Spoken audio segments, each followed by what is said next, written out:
want to use a corporation to pay and move some of that income. As we're finding out, as I continue talking to people, corporations pay tax at 12% on their active income. Passive income is to pay and move some of that income. As we're finding, are you hearing that, Nav? Something seems to Yeah, I'm be here. Sure.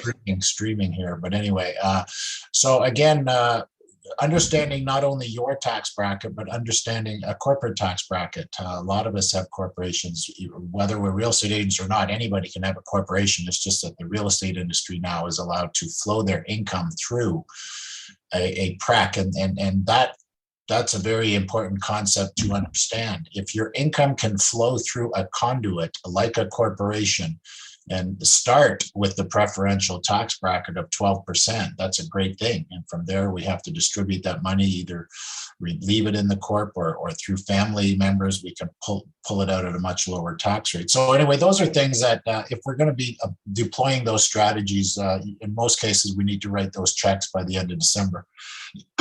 Other checks that we would need to write or payments that we would need to write by the end of the month.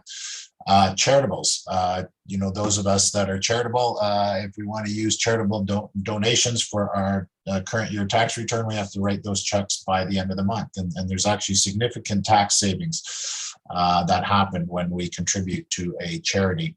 And remember, there's a difference between a charity and a nonprofit organization.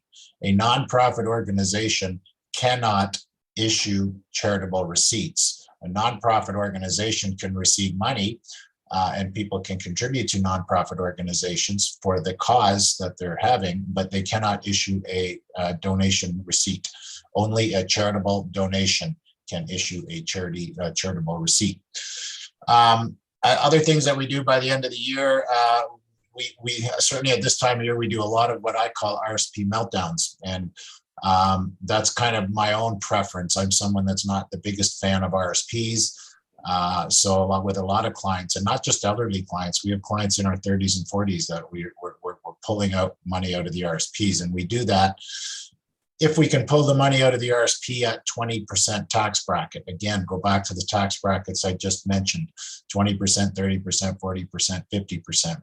If we know that we can keep you in a 20% tax bracket, then from my point of view, I start pulling money out of RSPs. Again, we don't need RSPs to save for the future. We just need investment vehicles to save for the future. In my world, with my clients, we use a lot of corporations to replace the typical RSP. I'd much rather have all our money in a corporation at the end of the day than I would in an RSP. RSPs, there's only one way to get it out. That's a withdrawal. You're going to get a tax slip. It's going to go on your tax return.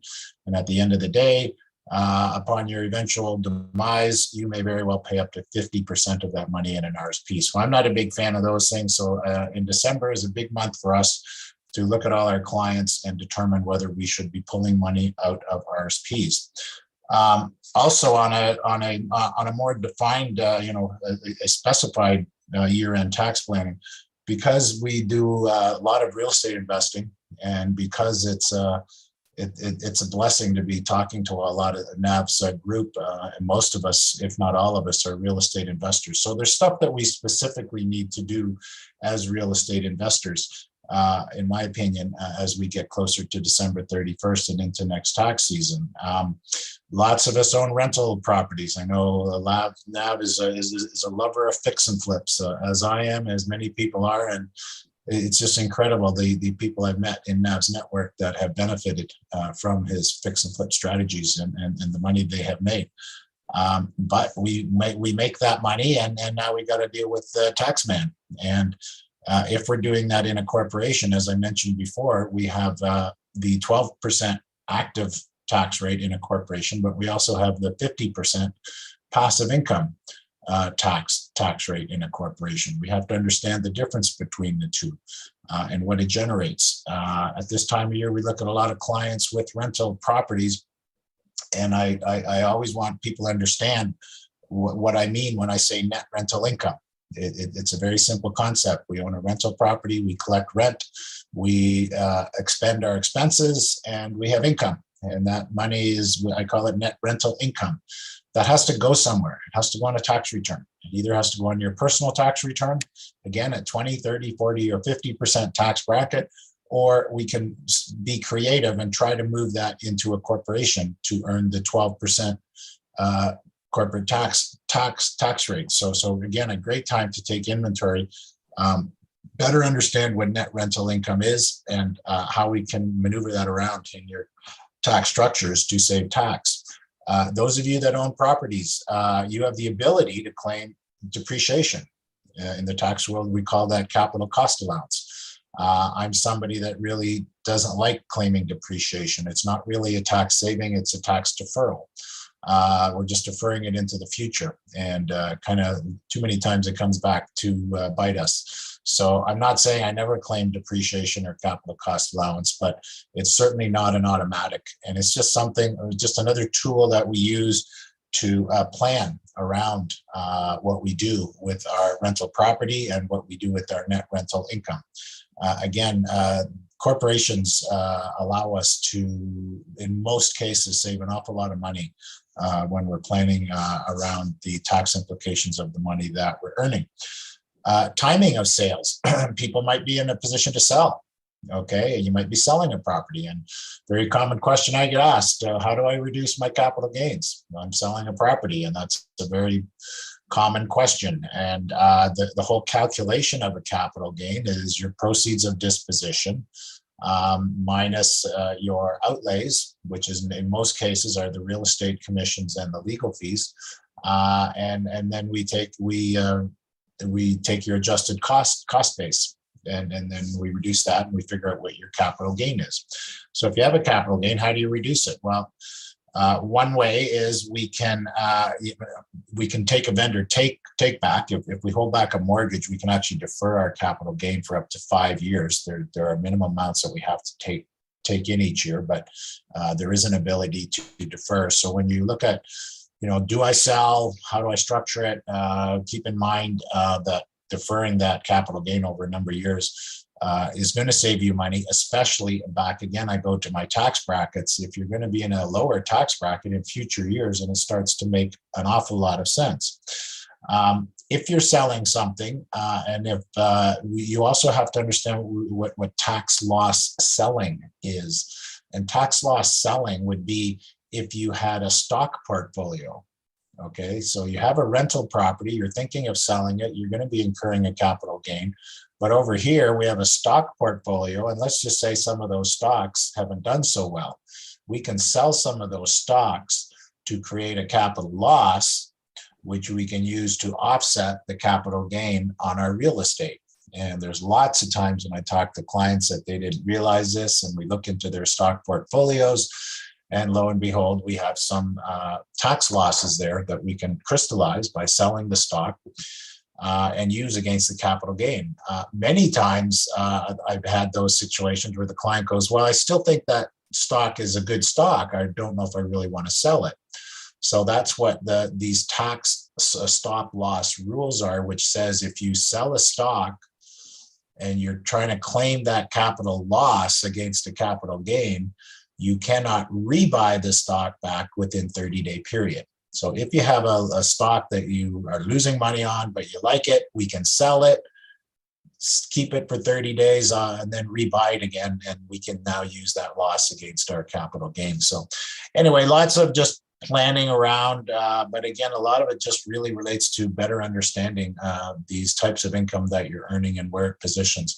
Again, it's not overly complicated when you think of it that a person has 4 tax brackets, 20, 30, 40, 50. A corporation has 2 tax brackets, 12% and 50%. And we have income in our lives. We have to move that income somewhere, either on our personal tax return to pay tax or on our corporate tax return to pay tax. So that's just tax planning mechanisms that we do at this time of year. On a closing note, also at this time of year is a good time to consider the utilization of trusts, okay, because if we utilize a trust and we transfer assets into trusts, those things should be done before the end of the year to optimize the tax benefits that would happen if we use a trust. But I could go on for hours, Ab, but it's your show. I don't want to steal the show from you, but just touched on a few things that we go through as accountants and investment people at this time of year. And everybody's situation is so unique and different. We're probably all real estate investors, and there are so many things that we can do as real estate investors to minimize our tax. And really, that's what it's about, to minimize the tax. It's our God-given right to reduce the amount of income taxes we pay. And a lot of times that needs a little creativity and some professional understanding in order to optimize that. So I think I'll leave it on that. Nav, again, I can't thank you enough for welcoming me in. I guess at this time of year, I also want to wish everybody extremely a Merry Christmas. I think we're breaking till after Christmas. So again, I wish everyone the best. You can reach out to me at any time if you want to have a tax talk or an investment talk. But Nav, thanks again for welcoming into your group. Thanks, Gary. Thank you once again. Gary's number is 416-979-7426. As you can see the screen, please give me a call. Any question with your taxation. If you're an investor, you're a realtor, you're a mortgage broker, this is the gentleman you should definitely talk, maybe have a half an hour conversation with him. There may or may not be any charge for it, but make sure you check with him.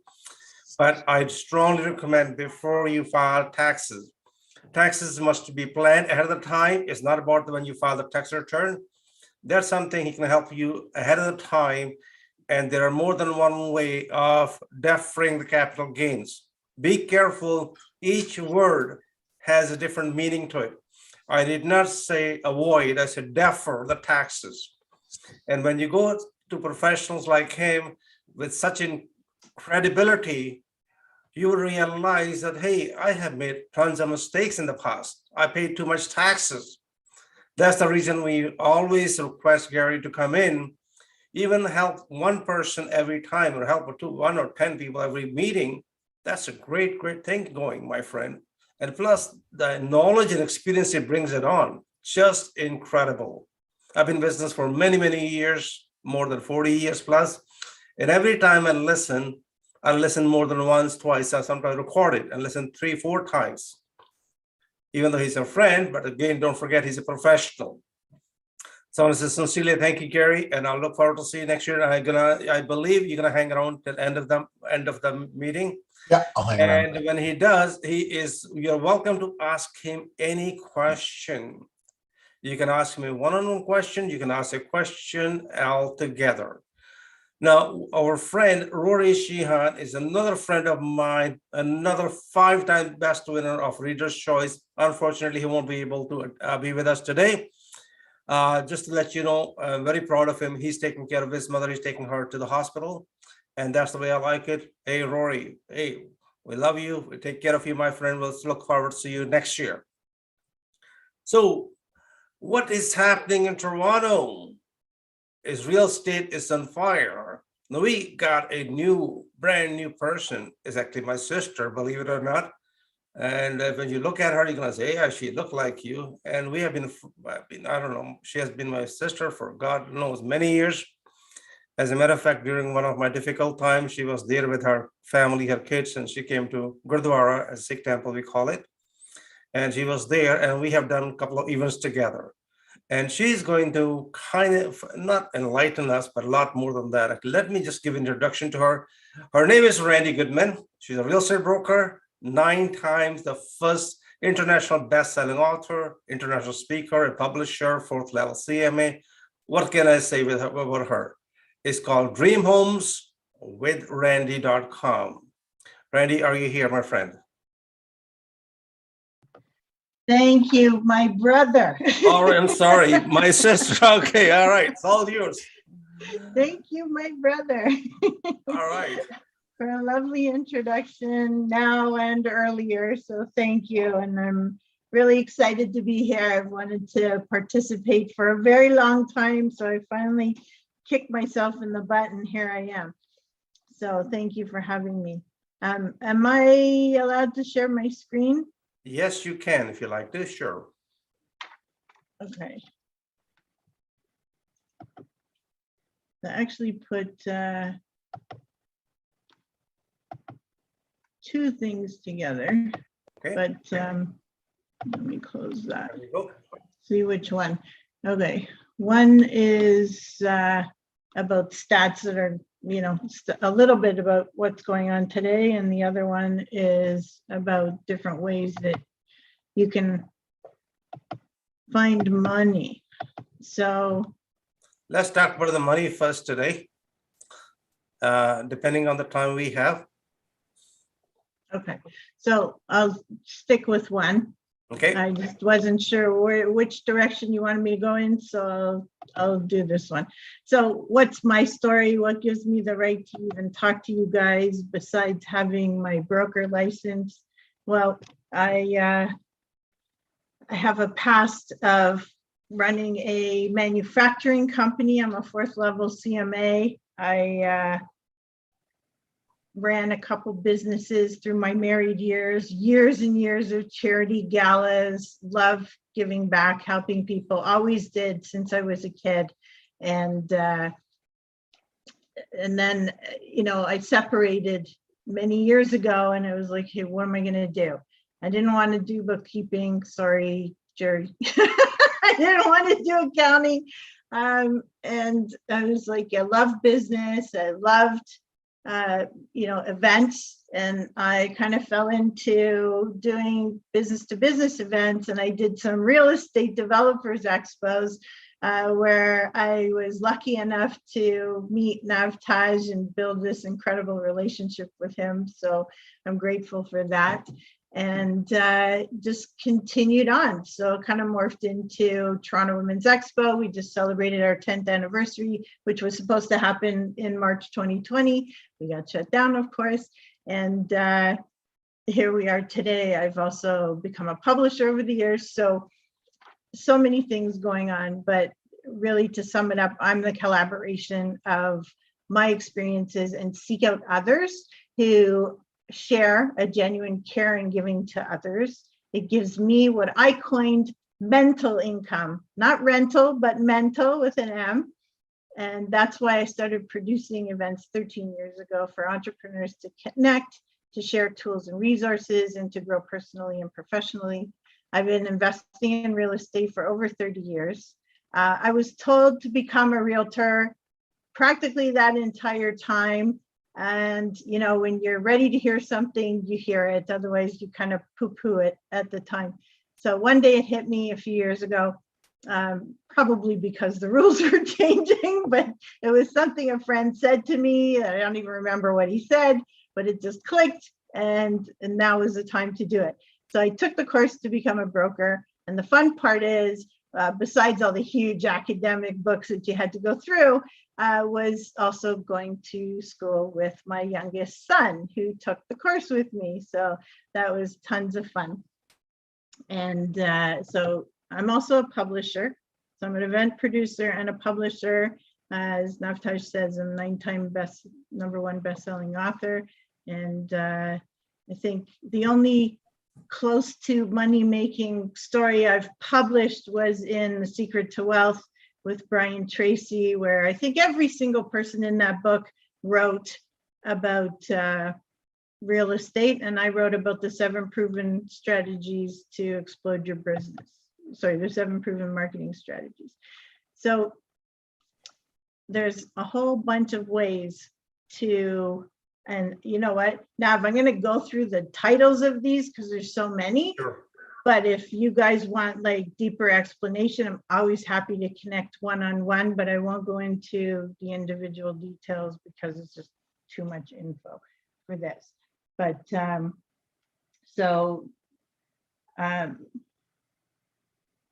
I could do the 10 best kept secrets for buying a home. Anyway, okay, we'll stick with this for now. And okay, so roll down the payments into the purchase price. You can negotiate a separate installment plan for your down payment. Trade something other than cash. So maybe you have a yacht, or maybe you have another property or some other asset. Trade houses or properties with the seller. Assume a mortgage. Apply for a loan assistance program. find an investment partner or joint venture, borrow money, which is why you join groups like this one. Rent to own or lease with an option to buy, owner-seller financing or a land contract, home equity line of credit from another property. So you can leverage your properties if you have multiple properties. Offer to do construction on a property. So maybe you have a trade or a skill. Private loan and micro lenders, wholesale, foreclosures. So this is great information you get from this group. Invest with a building contractor. Borrow the money for a down payment. Home equity loan. Offer a skill or service, as I mentioned. Offer a higher price. Take on, offering a higher price, you're probably going to go, why? Well, sometimes it'll allow you to delay payments.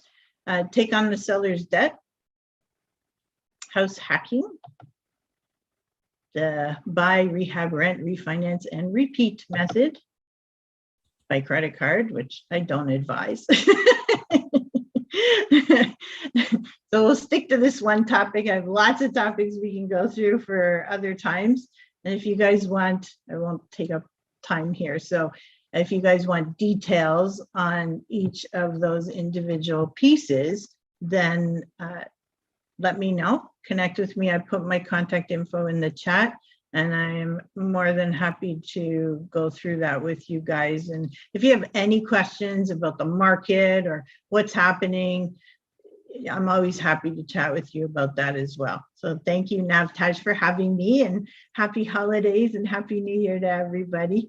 Thanks for having Randy. me. Appreciate it, my friend.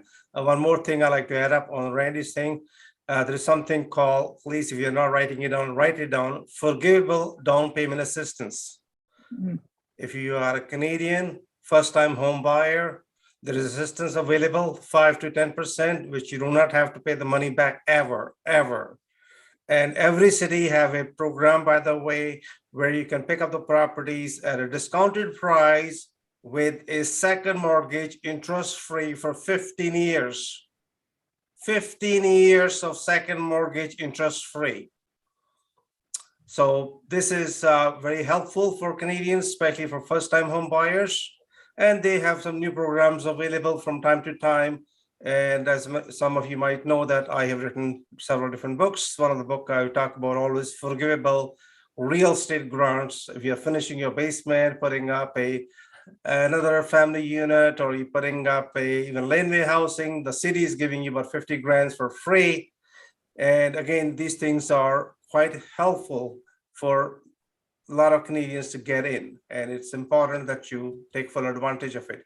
Thank you, Randy. We'll see you definitely next month, and I'm going to be seeing her every month on Tuesday, every second Tuesday, 7 to 9:30 p.m. Eastern Standard Time. I know some of you are from East Coast or West Coast.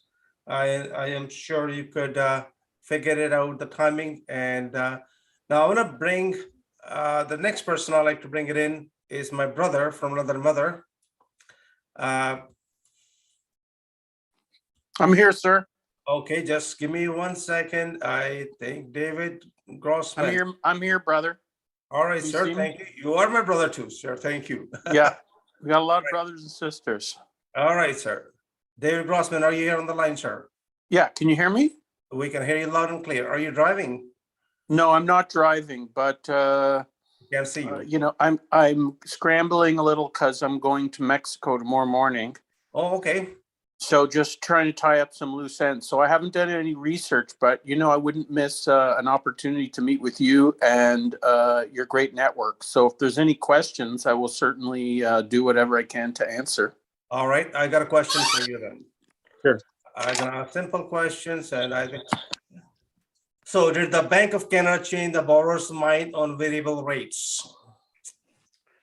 Well, I mean, I don't think the Bank of Canada was looking to change anybody's mind on anything. They're just doing whatever they need to do to, manage monetary policy that they think's in the best interest of the country.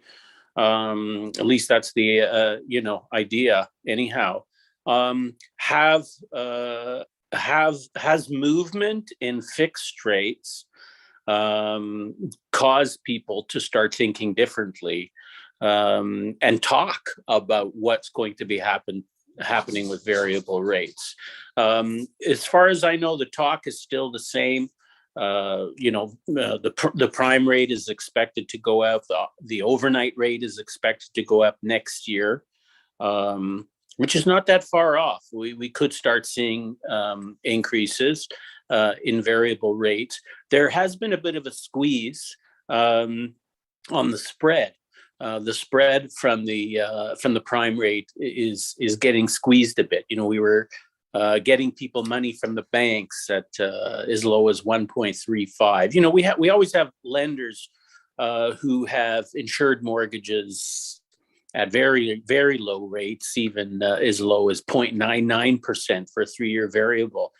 But the discount off of prime has been squeezed a bit.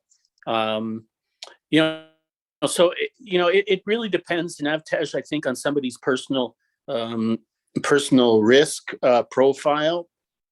Fixed rates, 5-year fixed rates are now between 2.5% and 3%, and which in the big scheme of things is still pretty good. It's not as low as it was, but it's still pretty good. So Randy will tell you, I'm sure the market is still hot.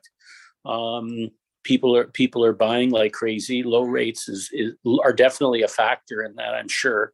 And the party's not going to last forever, but they're still great. And I still prefer the variable if somebody has a choice, because I think it's going to have to be a number of jumps in the variable rate before it can reach what fixed rates are at. So that that's my personal preference, but every client must decide. Every borrower must decide for themselves what suits their risk appetite, and that's part of the conversation we always have with borrowers. Excellent. I got a second question for you, which have been asked a million times every time. If you have a corporation and you're buying residential properties, how difficult it is to get a mortgage on it? Okay, so that's a good question, because through the broker channel, a lot of the prime lenders, the banks and those types of lenders, they don't pay us finder's fees to arrange mortgages. Like sometimes you can walk into a bank and get a mortgage in a company name. Certain banks will do that, but on the prime side, it's tough as a broker to arrange that. But if that's something somebody wants, we'll certainly try and connect them with a bank that can do it. But the alternative lenders we deal with, who work with a lot of borrowers who have multiple investment properties, they charge a little bit of a premium. Some people call them B lenders. They have no problem at all lending to a hold co. No problem. It still has to be personally guaranteed by the borrower. But if it's something your accountant advises, it's definitely worth looking into, and we'll help to get you the right contacts to arrange whatever can be done. David asking a question here. For a B lender, what will be approximate rate, and what will be the lender fee, and what will be the broker fee on a typical 20% down on a low income or no income kind of thing? Okay, so the best available rates now are around 2.6% for a 1-year fixed. For B lenders. The B lenders. The B lenders are usually doing shorter terms than the banks. So, they're usually doing 1, 2, or 3-year terms, where the banks are usually doing 5 years, 5-year variable or 5-year fixed. And 1 or 2 years are usually around the same, around 2.6, 2.7%. That's your best available rate for an owner occupied property with 20% down. How about it's a rental property or investment If property? it's a rental property, they would normally charge about a 20 basis point premium. And what will be the lender fee on it? They will typically charge, I would say, almost always charge a 1% lender's fee. Sometimes we do have some A- lenders. So some, those lenders that fall in between the fold. And the real beauty is if somebody's declined by their bank for an A mortgage, we do have contacts with the banks where sometimes we can get people in to a bank at the best available rates without going to a B lender. So it's good to talk to us first. Because we'll take you to a B lender if we have to, but if we can get it done at a bank, we will. And we do have some great contacts. We've been doing some really good stuff lately. So there's a 1% lender's fee. And we will sometimes charge a broker fee, depends on the size of the mortgage.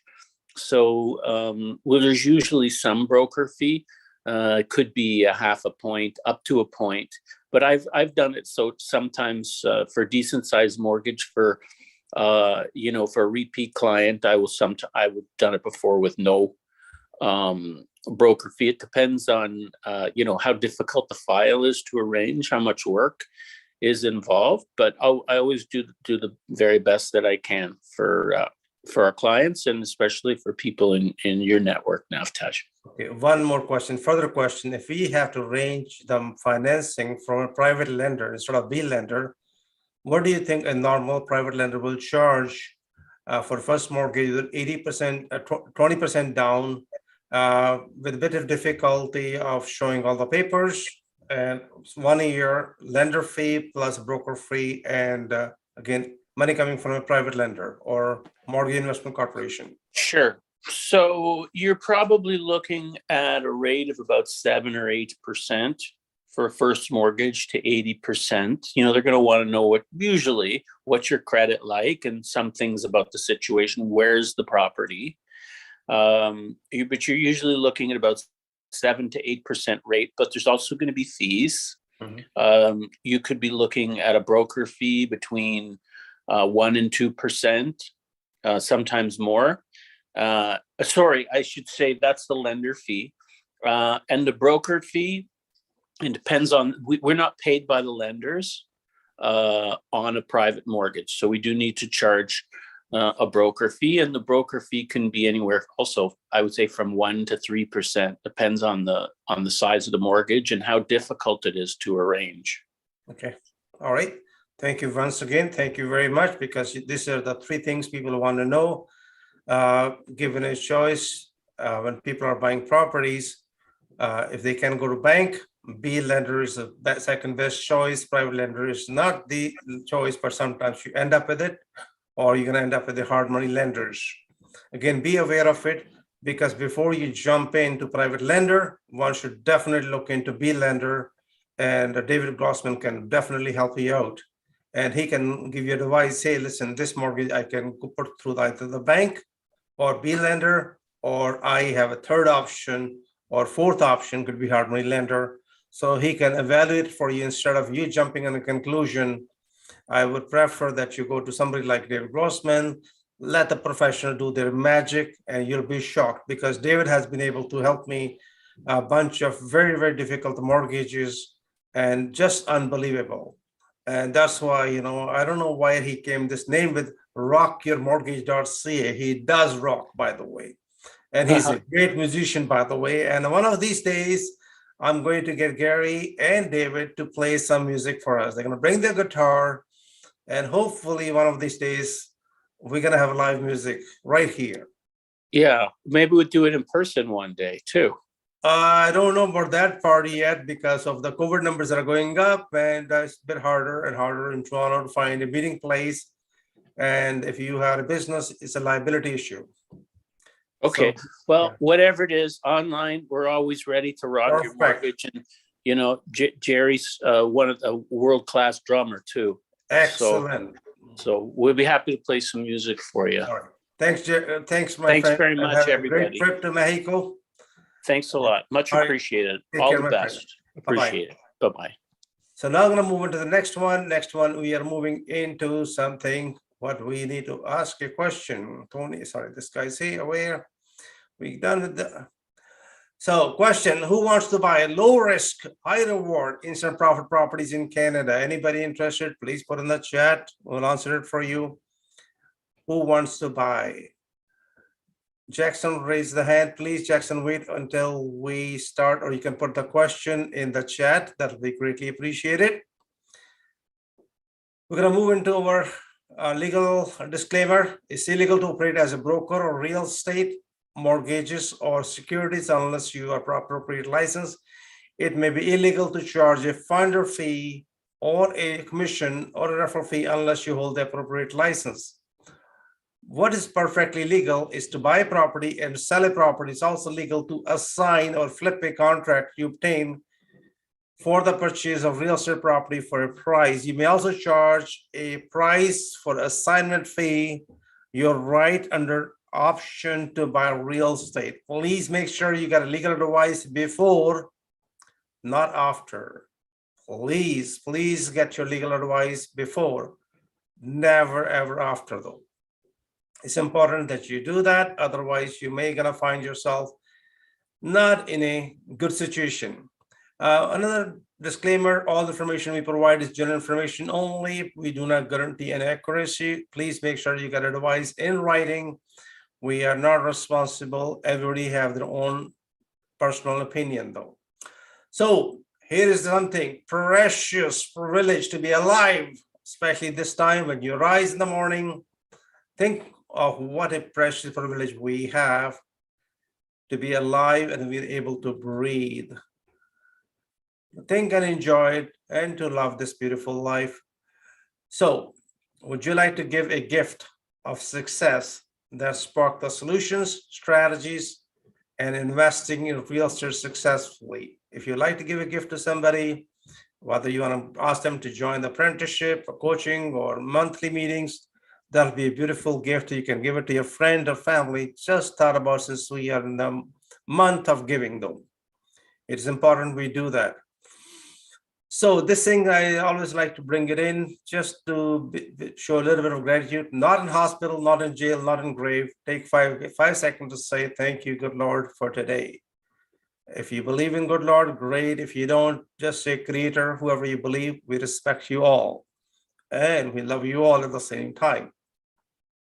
Moving forward, the mastermind meetings for next year, we're gonna have every second Tuesday. The timing will be 7 p.m. to 9:35 p.m. The dates are already been done. Schedule has been set up. It'll be every second Tuesday night, 7 p.m. to 9:30 p.m. So weekends will be absolutely free for us. In case you don't have the membership, make sure you get a membership, and it comes with a lot of privileges though. So in case you want to put something, what is number skill of highest income earner of real estate investors have? Please put in the chat. What is the number one skill people have who are high earners when it comes to real estate investing? And you'll be surprised. Determination is a good one.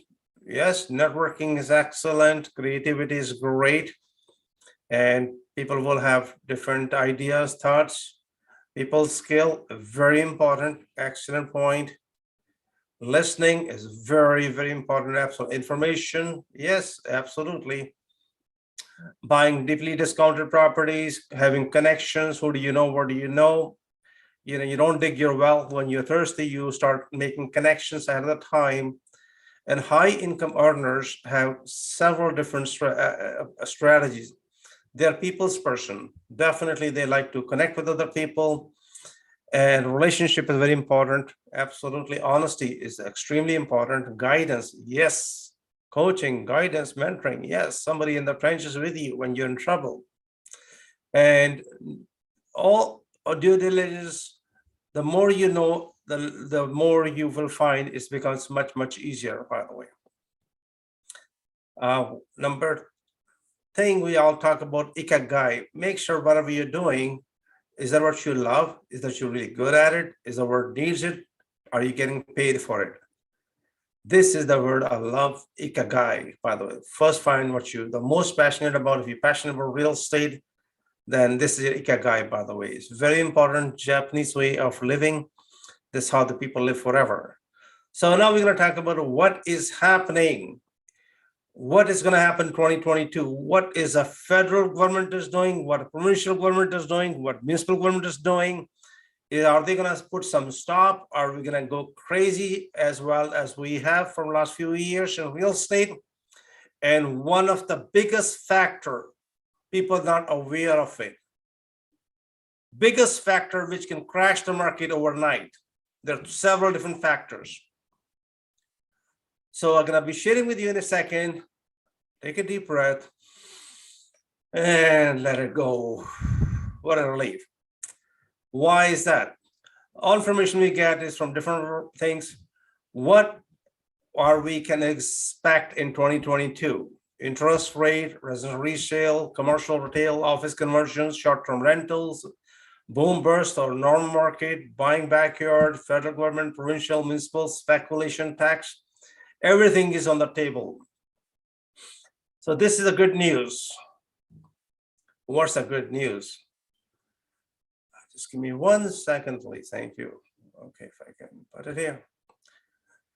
So unemployment is the lowest. We created a lot of jobs and the floodgates are opened up again. We're gonna have approximately about 1 million Canadians, brand new Canadians or immigrants coming to Canada, about 400,000 to 410,000 each year. These are the immigrants. Then we're gonna also have refugees, we're gonna have international students. So just imagine about a flood of about 1 million Canadians coming in, and we have lack of supply of the houses. So Prime Minister Trudeau said, no, bring them on because we have a lot of openings. We don't have enough skilled trade. We need more people. Canada had 154,000 jobs last month alone. 154,000 jobs. That's a good news. That's telling something good about the economy that, hey, anybody who's looking for a job can get a job, 1 or 2 or 3 jobs a day if you want to, depending upon the skill level you have. So here is a counselor. It doesn't matter where it starts from. One of the city councilor saying, hey, listen, he's asking provincial government to introduce a speculation tax. The gentleman's name is Mike Hawley. He represents Ward 8 within the Glenton Lawrence area. He said, we need to cool down this real estate market. It's going crazy. What can we do? So he wants to do something to crash the market overnight. Does anybody remember April 9th, 1974? That happened on that day in Ontario. April 9th, 1974. It happened many times over, but at that time, that was one of the worst one, by the way. And it was our Premier, Bill Davis. That was his thoughts and ideas. God bless his soul. He passed away not too long ago. He was a great Premier in certain ways, and he brought the market down. So this is on a city level. Let's talk about hold on. Oh boy, I got it mixed up up here. This is April 9th, 1974. They introduced a 50% speculation tax on non-principal residences. It was later on decreased to 20%, then scrapped it off. That was the date of April 9th, 1974. That can crash the market. But do you think they have political will to do that? Doug Ford is up for elections on June 2022. So be aware of it. Real estate have a lot to do with also political point of views, also the time of elections. We're gonna have elections on municipal level in October 2022. So again, all these politicians are going to do whatever it takes to get attention to get a mainstream or major people in their favor. So let's talk about Canadian government. So what they've done is introduce after 94, I believe, they introduced a new Ministry of Housing. Now, what are they trying to do? They're going to say, listen, we're going to start doing something. No more blind biddings, 2-year ban on foreign home buyers, and expand the tax on vacant homes. And they are still trying to work it out, the supply issue. Federal cannot do anything with supply. Supply come from the provincial and municipal. Recently, I was working with one of the project, and a builder took 6 years to get a building permit. 6 long years to build houses. So now they're talking about supply, but federal government have no jurisdiction to issue those building permits. It is based upon provincial and municipal. Now here is something else on a provincial level. Provincial level, what they're saying, hey, now hold on, where is the provincial level? I did something here. Oh boy. Okay, there's some slide is gone upside down. Let me just.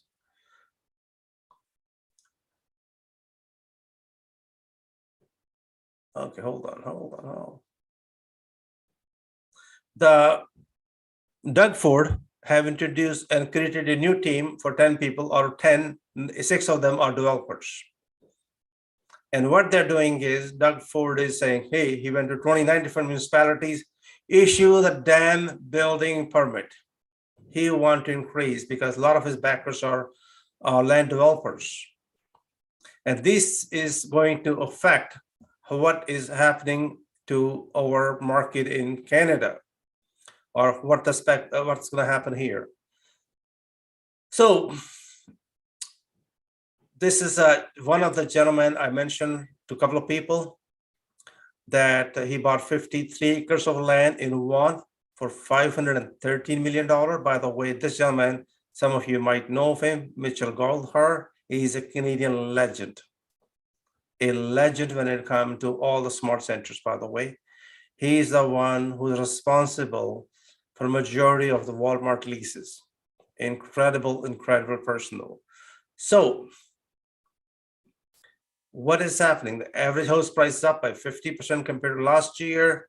And this is something else I want you to please answer it for me. I'm going to be doing a little session for you shortly. Will China's real estate collapse trigger financial meltdown like US submarine crisis? China is a superpower. If China's go down, guess what? We all go down. And I have a special couple of slides just to eye-opener for you, what exactly is happening and how a Chinese real estate can affect the whole global economy. What happened in 1989 to Japan. And I share with you some of the really hardcore facts. You're gonna say, really? That happened? Yes, it does happen though.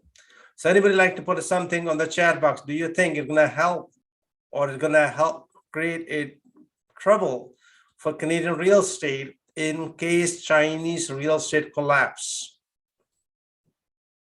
Anybody like to put in the chat box? Please just go ahead. Maybe not. Chinese national will strike, not real. Okay, everybody's saying, Nick, thank you. It will. Okay. Everybody's opinion is welcome. We have to agree or disagree. It does not matter. It's your opinion, and we respect that. I'm just looking for feedback. Anybody else like to put in the chat box, please?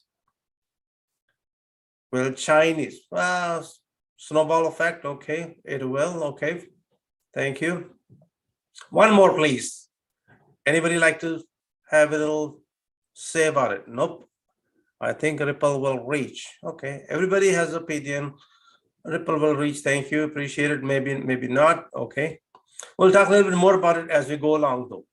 So what's happening with Canada compared to last year? The house prices compared to the rest of the world, by the way, I'm sorry, in Ontario and Canada, if you notice that where the highest appreciation is, a lot of people think the highest appreciation is Ontario. I'm sorry. Number 1 is New Brunswick. Then come Ontario. Then Prince Edward Island, people believe it or not. And guess what, where Alberta is? And a lot of people talk about Quebec. Quebec is far below. than average Canadian, by the way. Nova Scotia is still on the rise. And those who are not aware of it, BC is still there, and Manitoba is doing okay. All right, moving forward. This is something happening. Those who are not aware of it, there will be about 90 properties going to be sold on 25th of January in Edmonton. This is going to be an extremely powerful session. We recently are working in Edmonton areas, and this property will be sold for more or less amount of taxes owing. This is a great way, or the only one of the best way to buy properties at pennies on a dollar. But if you do not know it, don't get into it. If you're aware of it, then it's a good game plan to get into it. We buy houses here. Alberta is booming. Why? Why Alberta is booming again and again? Why this thing's coming out all along? Well, more or less, Alberta has hit the rock bottom since 2015. Anybody who bought a piece of property, the property have devalued by 40%. Now the market is bouncing back. It's amazing that when the lowest market right now, Alberta is the only province, in my opinion, and Alberta and Saskatchewan, I shall say both, are a great place to invest because the prices are so low. And as a matter of fact, one of the developer I'm dealing with, he is going to increase his condo prices 20,000 per month. The demand is there. And he's in Calgary, by the way. Those of you know that we sold a bunch of condos last year, or this year, I'm sorry, for one of the very name brand builder. And we were able to strike a deal that no payment for 2 years. And that was in my opinion, good deal, especially knowing the fact what we are in. We are looking for some joint venture partners with cash partners to invest in our projects in Alberta, Manitoba, Ontario. We also have some projects in Newfoundland, and as well as in Nova Scotia. There will be a bunch of my special team members, and they are known as directors or superstars. They'll be more than happy to give you information. You can speak to them during the break time. We're going to have a break room where you'll be able to chit chat among each other. They'll be more than happy to share information with you. We also have a land in Milton. We get actually more than one piece of land now. Anybody interested in it, get in touch with us, and we'll be more than happy to. If you are in the chat box, you can talk to one of the superstars, and they can give you a private conversation, or you can exchange information with them, especially for a development. And we also have a deal in Pickering, which is a large investment for building a condo.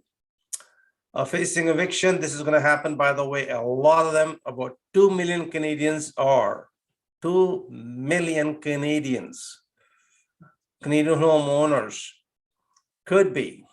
And I'm going to share with you shortly on this information, though. Foreclosures are coming, a massive opportunity. According to the guesstimate, over 2 million homeowners in Ontario are susceptible to a financial disruption, increase of interest rate, and people might have said, I will pay too much in case market settles down. If we have any international event, which is just like China, what's happening in Berlin, and some of you may not be aware what happened to New Zealand with housing, that could really rock the boat, especially for Ontario. So again, this is something you start preparing ahead of the time. You do not prepare when the flood comes in. The floodgate is going to open up, just a matter of timing, and it always happens every boom, though. So here is the scary part. 240,000 houses will be taken away in Berlin, in Germany. And they have ordered to seize the home from corporate landowners. Should Canada do the same? Please reply in the chat. Would you like it if the government takes down your house because you're a corporate landowner in Canada? And majority of people say, hell no. Okay, hell no, not at all. Well, Canada is independent. No, sir. No, sir. Not at all. Nobody gonna say yes here tonight. No way. The price is right. Okay, no such thing price. They just want to take it away. It's not what they're gonna pay you. They're gonna pay you next to nothing. So this is an extreme way of doing things, and they have done it in New Zealand. In case you want to Google it, just check it out. What happened in New Zealand? There is always a threat. And the threat comes from political leaders. So when they want to go extreme, and they do, and majority of people will join them because you as an investor or a corporate owner are a minority, very, very small minority. So be aware of it that you spread, do not put all the eggs in the same basket. If you can diversify it, it'll be better. So 1.3 million Canadian homes, if they all come back in the market, then we don't need to build for next 6 years. What are these 1.3 million vacant homes? These are homes are held as hostage, you can say, from those speculator investors. Instead of investing their money, they'll buy a piece of property, keep it empty because having a tenant, eviction a tenant is not worth it because the real estate is appreciating by 20%. And they can never see the leverage plus appreciation in the stock market. So this is another issue, and government agencies are very careful how to tackle that. And they're focusing only one thing, supply, supply, supply. We need more supply. We have more people coming in. And this is another part of it. We must not deny that because every time boom busted, then we're gonna have oversupply, overbuilt houses though.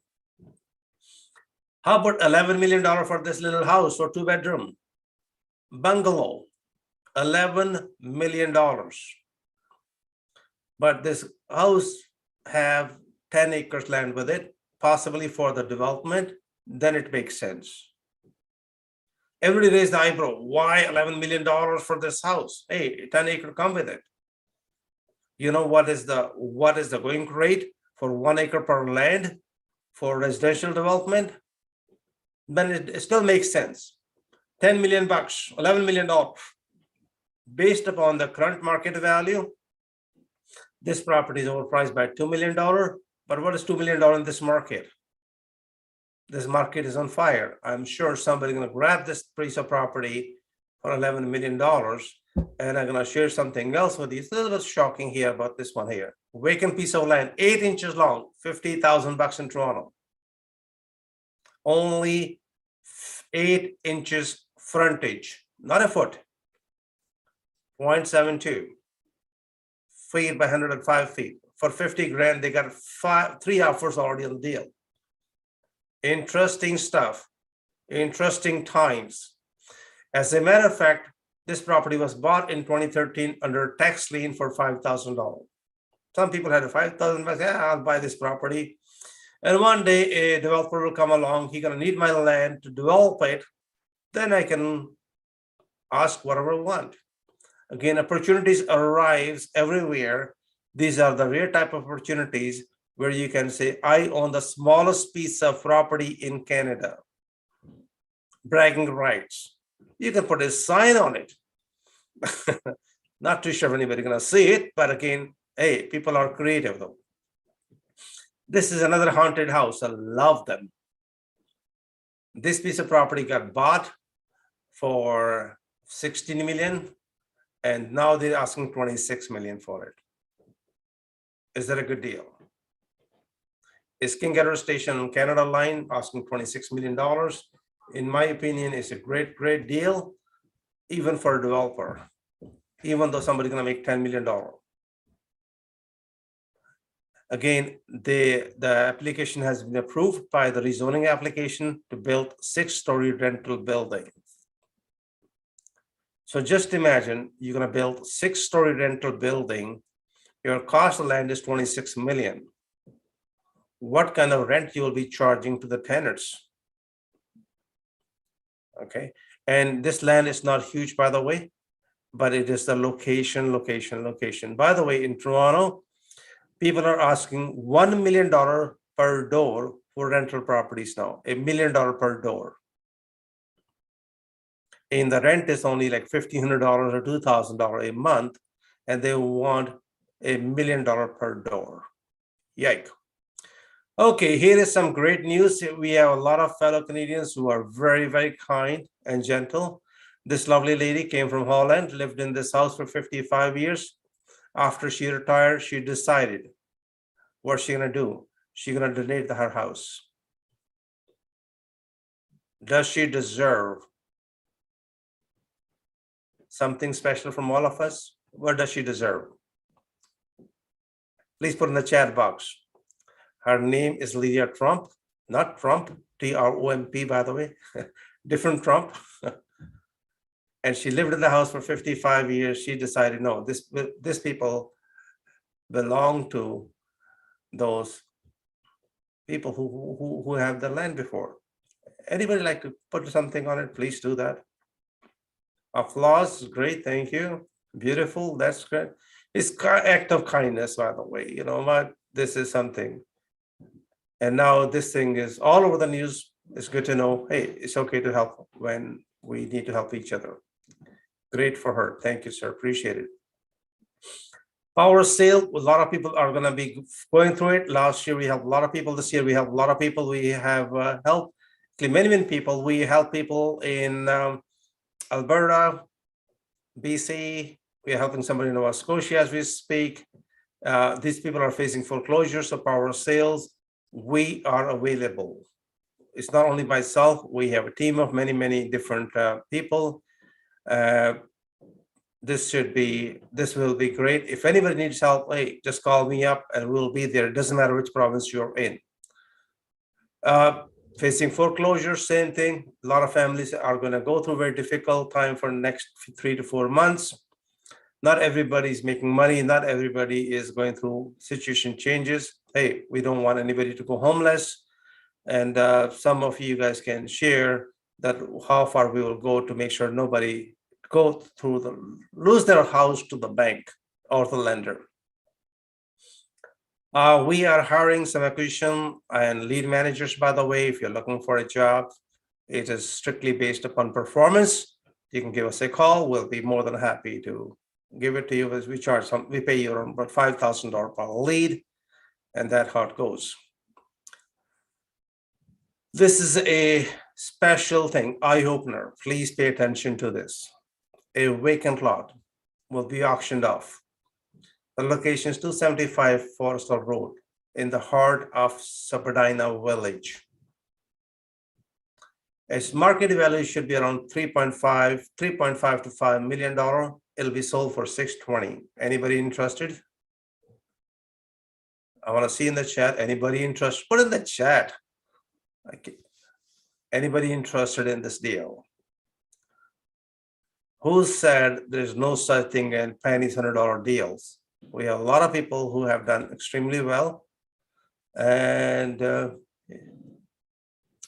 this has happened. This is a public knowledge. There's no gimmicks in it, though. We have somebody here today, and he took the apprenticeship about 3-4 months ago, maybe 6 months ago, made over $1 million plus more, and hey, everything's a public knowledge. But again, this is something happening. It happens all across Canada, by the way. Apprenticeship coming in January 22. Those who are interested in learning exactly how to do it, what to do, there is a program available.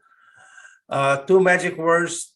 Please do not forget in this crazy market, if you can utilize 2 words: land assembly or rezoning, development alert, rezoning potential. You can multiply your money. That's what a lot of people are doing in Vancouver and Toronto. That if you can find any opportunity, developers, builders are hungry. They're looking for a product or service. We have opportunity at Bayview and Lawrence. In case anybody interested in it, is over $30 million. You can build the townhouses, the luxury townhouses. You can build 5 houses and 5 townhouses all together in one package. A few other deals on a go. We can't disclose every deal, but if you are a builder or you are a land developer, you got some deep pockets, you're looking for product, we might have it for you. Anybody interested in even buying a piece of property? We have a 4-unit building in Nova Scotia. Please speak to the directors or superstars during the break. they'll be more than happy to talk to you. We also have a piece of property in Newfoundland, in case you happen to be from Newfoundland, a great deal. We will make your day. How's that? We're going to make your year 2021 a good one, put a big smile on your face and give you a deeply discounted property, even though we will be making some money on it though. This is the question I ask every time, and I'll be asking till the day I'll leave this planet.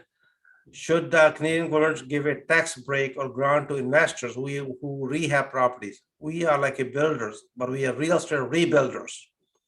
We pick up all the junk and turn them into beautiful homes. We are in the process of turning an apartment building in Manitoba. We also might be doing something in Alberta. We will be creating more housing, which are affordable. And I think we should be getting a tax credit or a tax break. And I think this will be a good idea. Anybody interested in coaching, we are open for few people only, very few selected people. This program is not for everybody. It is for something very selective, who's really dedicated, ready to go rock and roll. What does a real estate coach bring to the table? If you're going to do the chit chat, stay away from them. If he doesn't bring a deal, walk you through the deal, doesn't do all the walk to walk, talk to talk is cheap, walk to walk is the name in the trenches, time to hire or fire a coach. Why you want to hire a coach? Because you're going to get the more deals done in practical way. That's how the coaching works. What is exactly coaching is a little bit more than mindset and skills. The skills you develop by doing the real deals. You do not develop a skill. It's a practice, another thing, you practice on real deals. And you will come to know exactly when you're doing a real deal, how many challenges do you have? Can you do it 10 deals at the same time by yourself? Do you need a team of 10 members? Where the money come from? Where everything goes upside down, delays, closings, you name it. And you will find every time you do a deal, you will be learning in real life. You can read thousands of books, you're going to learn nothing. You do one deal, and you're going to say, this is something I learned, I needed to know. Big difference, huge difference, by the way. Here is something I love reading it about Ben Franklin. If a person empties their purse into their head, no one will be able to take it away from them. And investment yourself, always pay the highest dividend, always believe in it, believe in real practical education. Your real life education is your real life experiences, period. No two ways about it. Moving forward, if you got a skill which can pay the bills, that's a good skill to have. If your skill is not paying the bills, that's a bad skill. Average Canadian will spend 20 to 25 years of their life schooling. And guess what? When they graduate, can get a job or get a job which is very minimum wage or which doesn't pay the bills. So please get a skill which pays the bills. Okay, coaching. We will skip this one for a day, skip this one for dreams and bills, beliefs. Something about you should know. Anybody ever heard the name black swans? Swains? Anybody heard about it? What does that do? Anybody? It's some information which can change everything. And that's what I'm going to talking about, how Canada can get affected and the rest of the global real estate can get affected by one reason. And you're going to say, why does it affect? Does anybody remember what happened in 2006 in US? Does anybody remember 1930, the Greatest Depression? Now I'm going to talk a little bit more about it. Those who are looking into consultation or think about coaching, you can give us a call, set up a 15-minute time, and we'll let you know if you qualify. If you do, great. If you don't, you don't, but move on to the next chapter of your life though.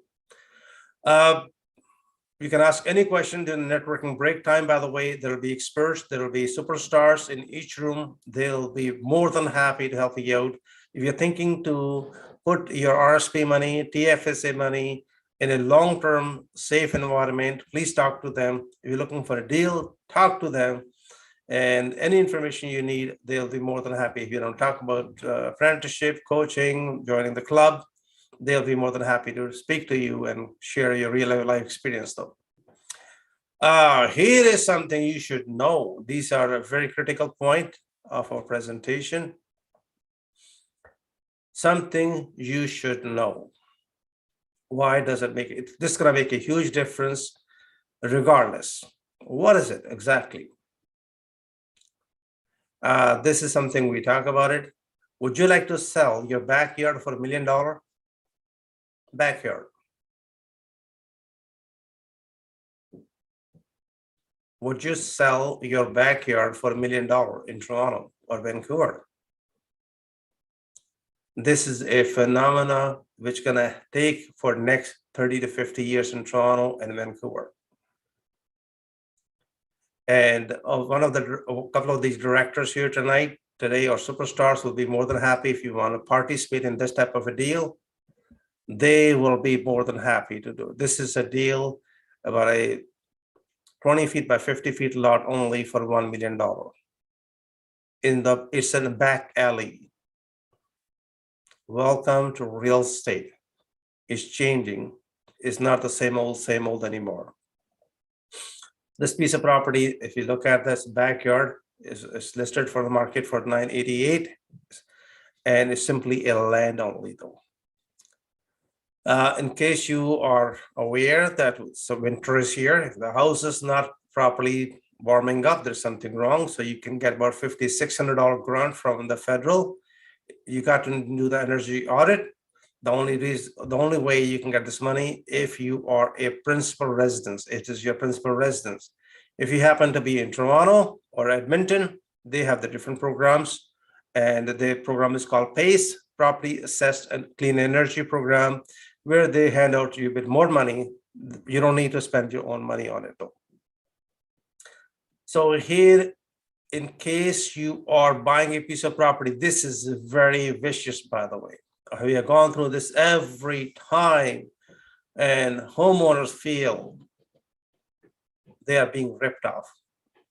Then when you rent or lease a heating, ventilation, or water softener, you do not know what you're signing into it.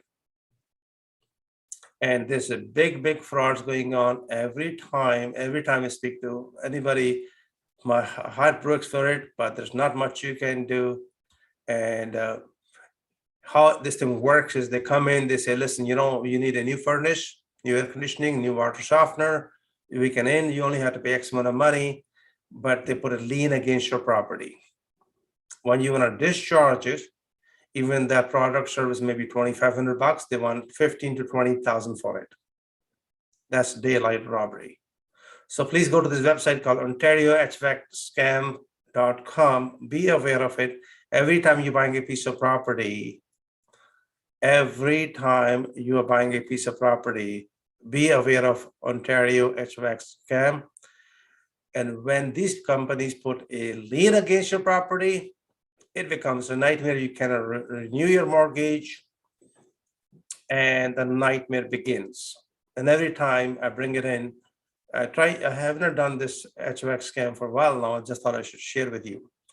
So, ready or not, next year, few more days in the run, luxury tax is coming in effect.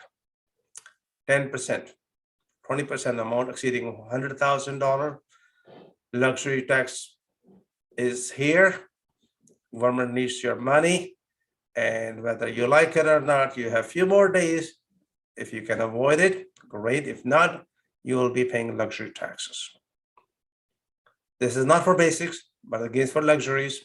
It's gonna be across Canada. Oh my God. I don't want to read it. Anybody want to read it for me, please? I need a volunteer. Anybody want to volunteer? I'll read it for you. All right, go ahead, please.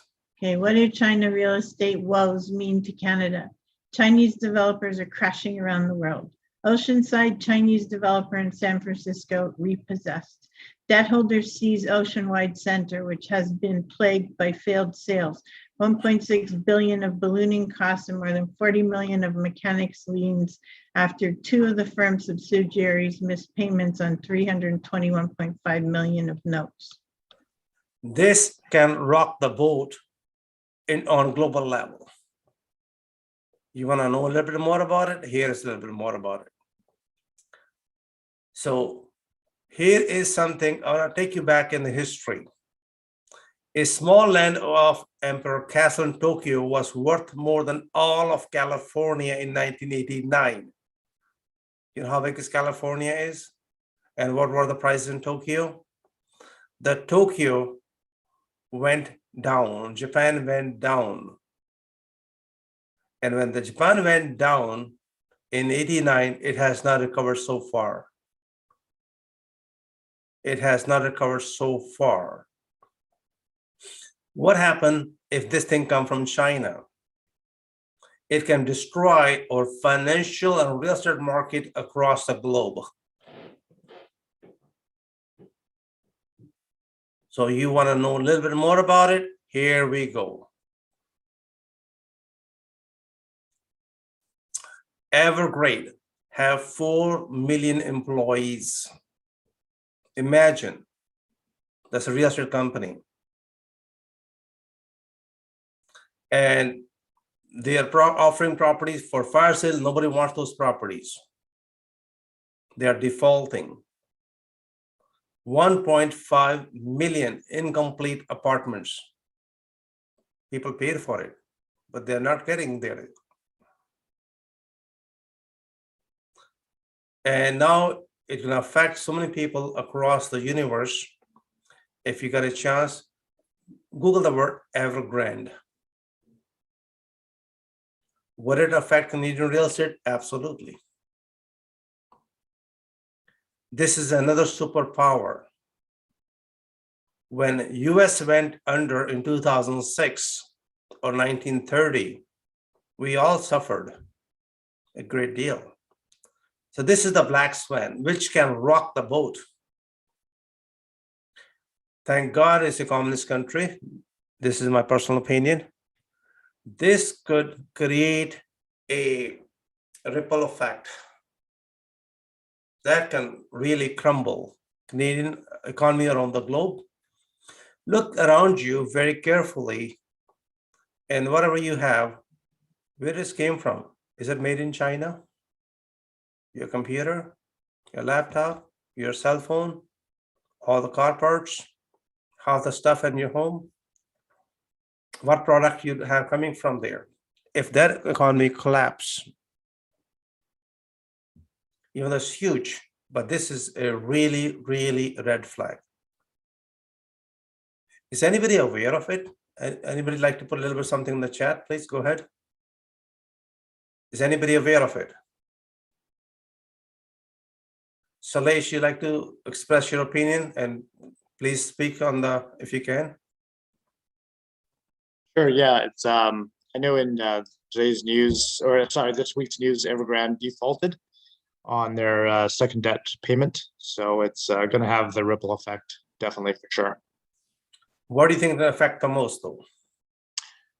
For sure, it's going to affect more on the real estate, but also the markets as well. In especially in when looking at the Chinese market, I know. Especially overseas markets as well. I wouldn't say restricted to China, but overseas, because there's a lot of investments that is flowing into or has flowed into China. And then that affects the Asian markets. And of course, that cascades into North American markets as well. You want to know the really shocking news? Can I share with you, with Sure. all of you? How many of you like to read the real shocking news? Please put in the chat, just for the heck of it, and just to make sure if anybody's paying attention to it. Only 2, 3, 4 people said it. Does anybody really want to know the shocking news? What exactly are they thinking now?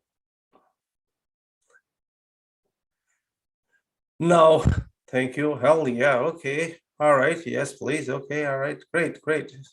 Here's what they're thinking. You buy a house, and your next generation will pay for it. Amortization period will go for 100 years now. Would you buy a piece of property with 100-year amortization? Because it's gonna be generational debt. It'll take 2 or 3 generations to pay off your house. Can you imagine having same sort of amortization in Canada that it's going to take 3 generations to pay off your house? Could it happen? Would it affect us? Would we become? Is that possible? It's crazy as much as we can think. But think about what's happening in Europe, what's happening to New Zealand, and there are all kind of red flags. My intention of speaking to you today about all this with the black swan, that at least you are informed enough for what is happening on global economy. We are not strictly based upon Canada or US, no, we are relying upon global economy. And funny enough, though, that even though China is big, but again, it has its own consequences. It's going to affect all of us, by the way. Just to let you know, recently, one of my builder friend is building houses in Winnipeg. Because of the floods from BC to Winnipeg, I mean, the chain block has been disrupted. The lumber prices have doubled up, though. We have excessive amount of lumber, by the way. The lumber prices have gone up, so is the building supplies. And this guy is thinking, well, I sold the houses, I'm building one. If I build one the way it is right now, I'm gonna lose money, about 20,000 to 30,000 per door. Should I be building it or should I be filing a bankruptcy? I mean, there are issues which are beyond control. Like, who was expecting the floods in BC? And again, this thing is something we have to be aware that there's a demand, there's supply, there's a shortage. I mean, if you look at all the appliances, and what we need for those appliances are short of those, what do you call those little things which goes on the everything, chips. And some of them is, people are saying is price gouging, people are holding back, or some people are saying other way around. And a question will be spoken quite a bit in Canadian politics, whether it is in the provincial or federal, is called gouging the real estate, or the investors, speculators, investors are gouging the real estate market because they're holding back. They buy a house, hold the market until it doesn't go, until there's a lot less supply, and they will sell it when the supply is the least to get the most money. That's gouging. It's actually illegal. So now how do you prove it? And political leaders are saying, hey, we don't want to talk about it, but oppositions don't mind taking a shot at it because they have nothing to lose. And this is something where mainstream, a majority of Canadians saying, hey, listen, there's a price gouging going on among speculative investors, speculative builders, and developers. And don't be surprised that our new minister may gonna come up with some ideas or some sort of rules about bidding wars, about builders. They cannot cancel any contract because they think, okay, we're gonna make money, but they're gonna have privilege. I remember in Alberta that during the boom time, in Vancouver, you will buy a house and they say, we will not know the final price until it's ready. And you have to sign a blank piece of paper. That did happen in Canada, by the way. And it's happening again now to a point where builders are saying, hey, listen, we need 100,000 more to complete the project. There are two ends of the story, so be aware of it. If you are in the business of real estate, make sure you do your stress test, be aware of that your holdings, and be aware of what is happening in the global economy. I'd like to ask, take a few minutes. If anybody have any questions, please feel free to ask right now about this matter. Everybody's welcome to ask a question right now. Okay. No questions in the chat either? Hi, it's Volodymyr. I have a question. How's the sir. best to protect ourselves? We call stress test. In case everything goes wrong, you'll be able to survive. In case the property value drop by 10, 20, 30%, or interest rate goes up by 1 or 2%, which will be highly unlikely, but in case they have to, they might. The question is, it's just like a earthquake coming in or a tsunami coming in. Are you tsunami proof? Are you flood proof? In Canada, we're going to have a lot of disasters for next couple of centuries, whether you're going to call global warming. And eventually all the disasters are happening, Canadian taxpayers are on the hook. Indirectly, we are paying for it. It's coming from your pocket, whether we like it or not. So there are several things we must look into consideration. For example, a lot of Canadians are buying houses close to ravine, lakes, and ocean, not realizing it, that those properties get flooded. If I ask Teresa, are you there, Teresa, on the line? She went to. Yes, I am. Okay, Teresa. What was the name of the town where you went and there was 5 feet of water every year in the basement, close to the lake? You bought one property there, one or two? It's not even sounding where there. I bought a property that had 5 feet of water in the basement. Yeah, they will flood every year. Or close to the river or lake, close to north of Kingston. Was that on Marintet? No. Okay, Other town. I didn't buy that one. Okay, you said close to Kingston, Yeah, or close to Ottawa area. Pembroke. Pembroke, yes. Okay, yes. Yeah. Was there an issue with the flooding every year? Not with the house that I picked up. I'm not sure if there was. Okay, now I know what you're talking about. It didn't go through. The lady's name was Lynn, and the Ottawa River kept going up. Yes. And she ended up with having not being able. She had used the insurance one time to go ahead and fix the whole house, which was great. And what they did is that if I wanted to buy it, I would have had to buy it, and I could not get insurance on it because there was already a claim made.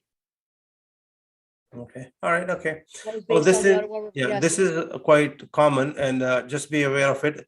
There's going to be some sort of legislation on the provincial or municipal level, on federal level. What we're going to do with the flood protection, just like we have in US, quite a bit of it, and now this is going to become an issue. We have floods in Toronto. We have floods in Mississauga. We have floods in Calgary, High River, you name it. Some of the bigger towns, we have the floods from time to time. And the flood we have every year in the Winnipeg, every year, a lot of disasters, because most of the cities are built on the rivers, close to the rivers and close to the lakes. So just be aware of it. All these things do matter. And eventually, sooner or later, this is the cost we have to look into consideration though. All right, I'm gonna move forward because I'm gonna check with somebody else if anybody have a question, and thank you so much for sharing this time. Well, if somebody's asking a question, name is Sergey, thank you. The question being asked, where would you be investing? Would given a choice to Ontario or Alberta? Well, Ontario is becoming Ontarioable prices wise. It's very hard to acquire a piece of properties in Ontario at a reasonable price.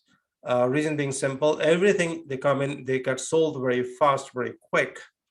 And the numbers don't make sense anymore. And we are able to pick up here or there, but very few selective properties. But we find that when we go out of Canada, out of Ontario, we do much better though. We do much better in Alberta, better in Nova Scotia, Newfoundland, New Brunswick, even Quebec. We done okay with Manitoba and Saskatchewan. We done okay with BC. But again, Ontario is still a good place to invest. That's my opinion, if you can get yourself into it. How can we help somebody going through power sale when the lister has property? Okay. Mr. Usman asked a question. The question is, how do we help? The one word is called redemption. If you need help, send me a text message or talk to any of the superstars in the team. Let me know where the property is. If you can talk to the owner, we got a perfect solution for the homeowner. Homeowner does not have to go through losing his credit, becoming homeless, and we can help them to move forward with dignity and divinity and have some extra money in the pocket. They don't have to pay real estate commission. They don't have to pay a lot of legal fees, and they may not have to pay a lot of other charges. Even this property is on MLS, it doesn't matter. We can help. Definitely, you can text me or one of the superstars during the break room will be more than happy to help you. Best day is the Blue Monday to negotiate any deal. I've been saying it every time when you come in, and believe it or not, Moon Day is the Moon Day, the day of emotions. People get discouraged, encouraged. Those interested in taking the training will be on December 14th, this Tuesday from 6:30 to 9:30 p.m. That might be the last training. If you haven't got a ticket, please make sure you get a ticket and get on board. Check before you invest. This is something, there are a lot of companies coming out of nowhere, and a lot of these companies are questionable. Please do not invest any capital if you're not sure about it. Call this number. It's Ontario Security Commission. A lot of things are happening. Be aware of it. If you are not sure, check with the lawyer at Ontario Security Commission or the Security Commission for wherever you are. Mentoring and coaching, mentioned to you before, we're going to be wrapping it up. Okay, not wrapping up. We're going to be every second Tuesday. That the schedule has been given to you, by the way. Now, what we're going to do is we're going to open up for the networking break. That's going to be the exciting part of it. What we're going to do in the beginning, each room going to have about 5 people, and then slowly, then will become to 10 people, and then will become to everybody together. Everybody is requested to speak at least for 30 seconds, if you can, and make sure you pick up the brain and opportunities these superstars have. They will identify themselves, they're director superstars. You can tell that they are there, and you can pick up their brain, and you can ask them, hey, listen, I want to invest money with you. Can you take my RSP money or TFSA money? Can you invest in your project? And they'll be more than happy to offer you more than what GIC can offer or what the banks can offer you. They might be able to double, triple what the bank is offering you, but money will be secured on a real estate on a good deal, in my opinion. All right, but you need to still do your diligence. Now, it's going to take about 60 seconds for me to put you in different rooms, and you will be happy to speak to other people. Make sure you do speak, and make sure everybody got a chance to speak as well, please.